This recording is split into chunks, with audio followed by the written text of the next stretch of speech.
Assalamualaikum warahmatullahi wabarakatuh. Alhamdulillahirabbil alamin wa bihi nasta'in wa ala umuri dunya waddin. Wassalatu wassalamu ala asrofil anbiya'i wal mursalin Sayyidina Muhammadin wa ala alihi wa sahbihi ajma'in.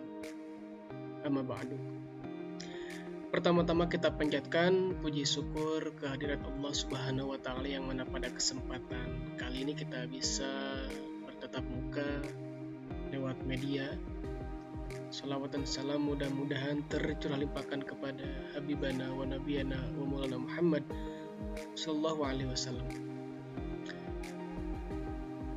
Baik, pada kesempatan siang hari ini kita kembali bertemu meskipun masih dalam posisi ataupun pembelajaran daring, yang mana mudah-mudahan pembelajaran kita segera bisa bertatap muka dengan selalu meminta dan juga berdoa kepada Allah Subhanahu wa taala, mudah-mudahan pandemi ini segera berlalu.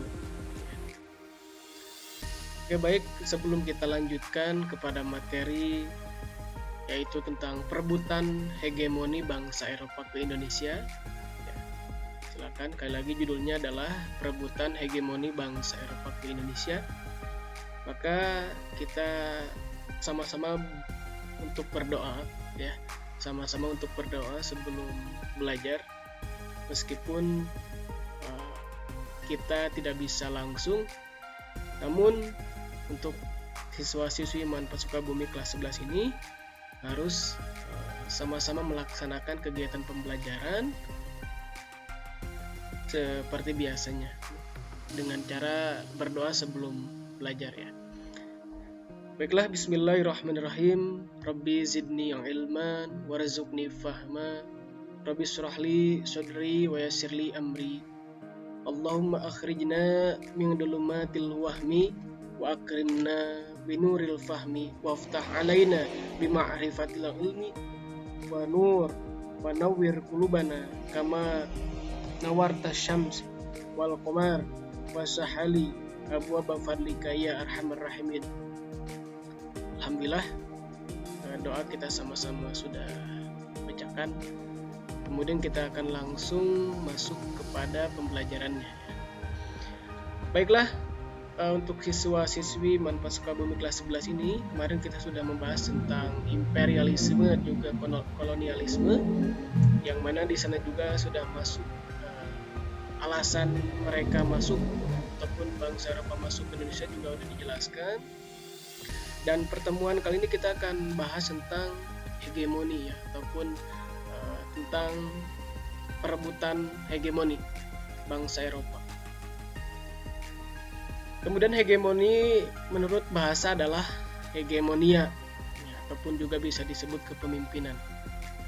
Pada awalnya merujuk pada dominasi atau kepemimpinan ini suatu negara, kota Yunani terhadap negara atau kota lain, dan berkembang menjadi dominasi ekstrim negara terhadap negara lain.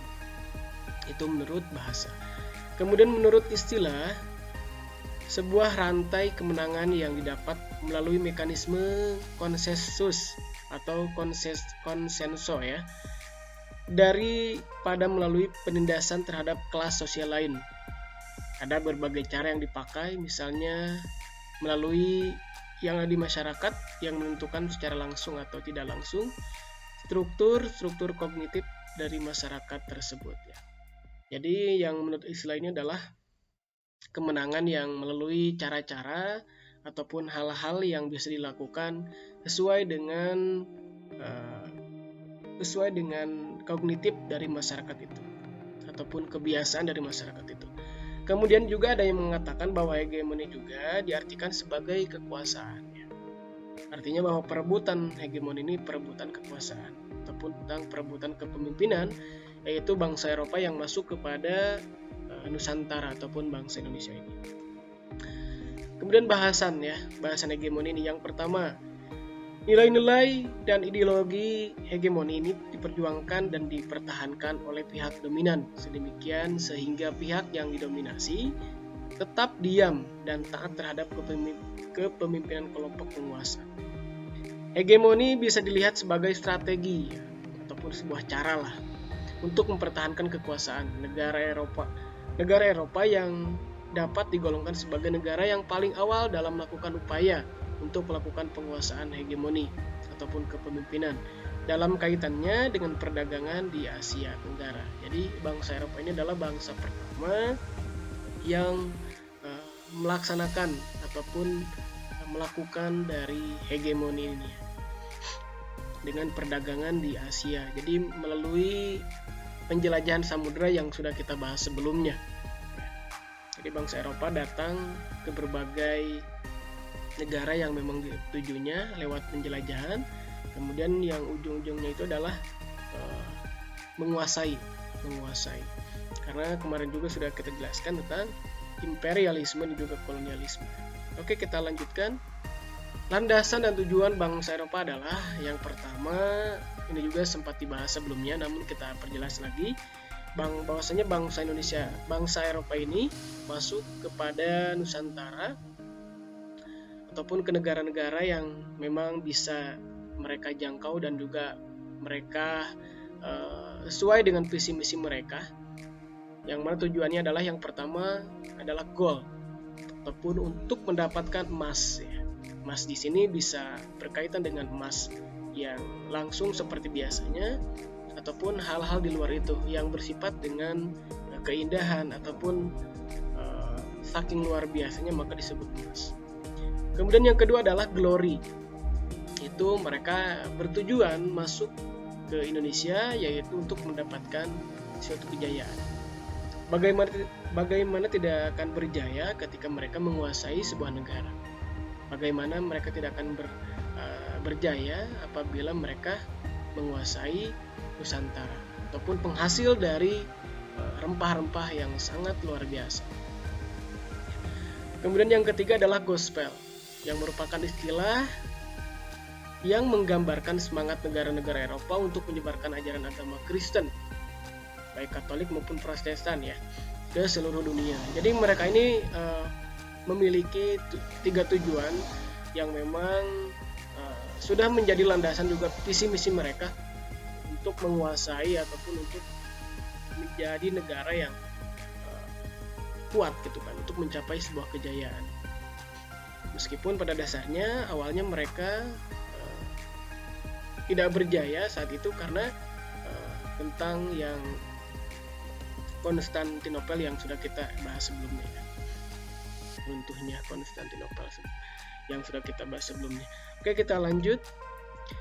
Kemudian di manakah rempah-rempah itu? Jadi mereka awalnya itu tidak tahu gitu kan, tidak tahu bahwa di mana rempah-rempah itu berada gitu kan. Pada awalnya bangsa Portugis memiliki keyakinan bahwa tempat-tempat tersebut adalah India. Ya, jadi yang pertama itu bangsa Portugis yang memang pertama masuk ke Nusantara itu, mereka mengira bahwasanya rempah-rempah itu ada di India, ya, banyak di India, karena memang mereka suka melihat di India itu sangat banyak rempah-rempah gitu kan. Padahal di sini juga dijelaskan, namun ternyata India hanyalah tempat penjualan rempah-rempah saja. Jadi India pada saat itu hanya menjual rempah-rempah. Berarti otomatis India pun pada saat itu kalau misalkan menjual rempah-rempah, mereka juga berarti ada penjualan ataupun perdagangan antara Nusantara dengan India itu. Bukan produsen utama ya, ataupun bukan yang membuat rempah-rempah itu, kemudian yang bukan menghasilkan rempah-rempah itu di India itu. Jadi produsen utama rempah-rempah ternyata adalah wilayah Hindia Timur yang berada di Asia Tenggara ataupun Nusantara ataupun juga Indonesia. Jadi kita harus patut bersyukur karena Indonesia ini memiliki rempah-rempah yang cukup luar biasa ya. Karenanya seketika Portugis di bawah pimpinan Alfonso de Albuquerque mencapai Malaka yang menjadi bandar dagang dan tempat transit utama di Asia Tenggara.